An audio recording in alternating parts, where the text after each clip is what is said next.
Monsoon की विदाई से ठीक पहले उत्तराखंड के 10 जनपदों के लिए भारतीय मौसम विज्ञान विभाग के द्वारा 6 अक्टूबर से 10 अक्टूबर तक के लिए भारी वर्षा का अलर्ट जारी किया गया था।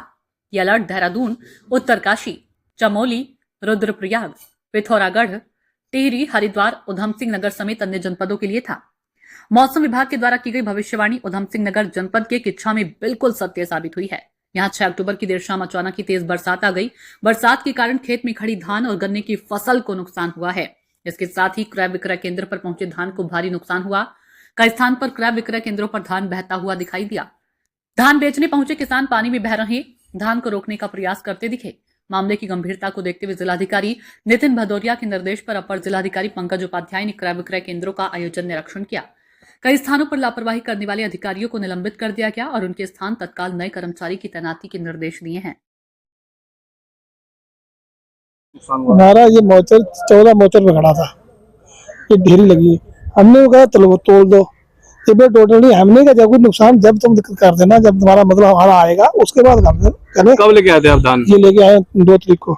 2 तारीख को लेके आए थे। क्या कारण था कि कारण अभी टोटल नहीं खुला करे, वो तुला नहीं, इसे तुला नहीं। अच्छा, कल जो बरसात आई है उससे आप लोगों को किस तरह का नुकसान हुआ? बहुत नुकसान हुआ।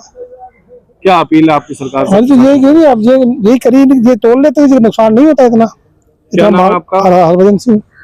तारीख को धान लाए थे, 1 तारीख की रात में लाए थे। दशहरे के चक्कर में उधर डालने नहीं दिया, फिर इधर डाला हमने।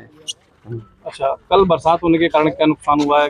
बरसात होने के साथ तो सर पूरा नुकसान हो गया, सारा धान भीग गया। और चाहते इन लोगों ने तोल नहीं करी, पोर्टल बोले पोर्टल नहीं खुल रहा है। अब पोर्टल के चक्कर में इन लोगों ने हमारी तोल नहीं की। अब आला अधिकारी आज आए हैं, अब देखो इसका निस्तारण निकालने कह रहे हैं, सारा धान उठेगा। अब हम लोगों ने 2 बार मेहनत करनी पड़ेगी। पहले सुखाया, 4 दिन सुखाया, अब फिर अगर ये नहीं उठाएंगे तो फिर सुखाना पड़ेगा हमें फिर से। क्या अधिकारियों से बात हुई? जो अधिकारियों ने तो आज आश्वासन दिया है कि भाई सारा धान आपका ऐसे उठाया जाएगा। क्या नाम है आपका? मेरा शेरपाल गौतम, दोपहरिया ग्राम पंचायत केंद्र पे भी गया था, अभी किच्छा केंद्र में भी हूँ। धान की खरीद जो कल हुई थी वो भी भीगी है। जो किसानों को धान आए थे 17 से कम मॉइस्चर के थे, उनको भी भीग गए हैं। बड़े पैमाने पे यहाँ त्रिपाल बांट दिए गए थे। जिन्होंने त्रिपाल ढक लिया था उनकी भी मैंने मॉइस्चर चेक कराया है, तो काफी धान अभी 15-17 के बीच में ही पाए जा रहे हैं, अर्थात उनकी तौल हो सकती थी, तो मैंने तत्काल उनकी तौल शुरू करा दी है। सर, कुछ किसानों का आरोप था कि 1 अक्टूबर से वो धान लेके आ गया, लेकिन उसके बाद उनकी तौल नहीं हुई है। अभी जो एक मातृशक्ति आई थी, उन्होंने बताया कि 29 तारीख को ला दिए थे। उनकी धान में गंदगी थी, मैंने उसको देखा भी है। कुछ गंदगी थी, उसके साफ करने की कार्रवाई साफ करते जा रहे थे, तोलते जा रहे थे। लगभग 250-300 बोरी उनके धान तोल दिया गया था। तो धान में अगर गंदगी होगी तो उसको साफ तो करना पड़ता है। धान मॉइस्चर ज्यादा होगा, सुखाना तो पड़ता ही है। देखो उसके बाद भी मैं भी सदौरा वाले केंद्र पे आया हूँ। यहाँ बताया जा रहा है कि 2 दिन पहले 17 से कम मॉइस्चर का धान आ गया था, लेकिन पोर्टल न चलने के कारण उसका तोल नहीं हो पाई। अब उसी बीच कल बारिश हो गई। अगर कल बारिश नहीं हुई तो ऐसी कोई समस्या नहीं आती, लेकिन कम अच्छे मॉइस्चर का धान आया हुआ है, तोल नहीं हो पाई और बारिश आदमी भीग गई, तो निश्चित तौर पर किसान को तकलीफ होती ही है। मैंने अभी स्पष्ट किया है कि जिस भी कंडीशन में उसी कंडीशन को तोल करने के लिए निर्देश दिया और आज इसकी तोल करा दी जाएगी। लेकिन ऐसी समस्या फ्यूचर में न हो, इसकी सुनिश्चित किया जा रहा है। जो इसके प्रभारी हैं, जिनकी गलती कारण ऐसा हुआ है, मैंने उनको तत्काल सेवा समाप्त करने की, क्योंकि प्राइवेट के लोग हैं, हमने सेवा समाप्त करने के लिए कहा है।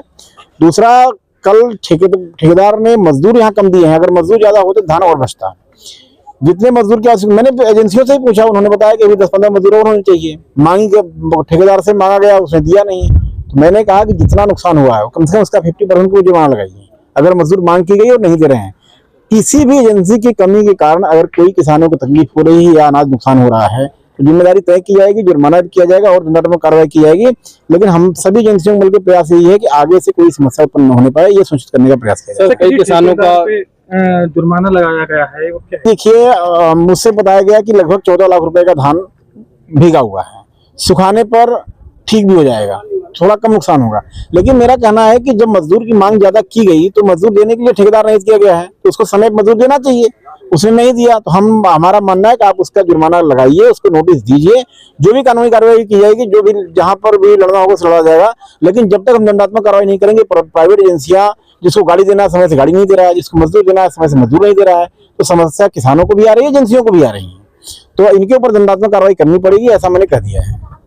सदौरा के इंचार्ज को निलंबित किया है क्या? सदौरा का इंचार्ज बताया गया कि वो आउटसोर्स एजेंसी से, मैंने कहा उनकी सेवा समाप्त करिए, दूसरा आदमी रखिए वहां पर।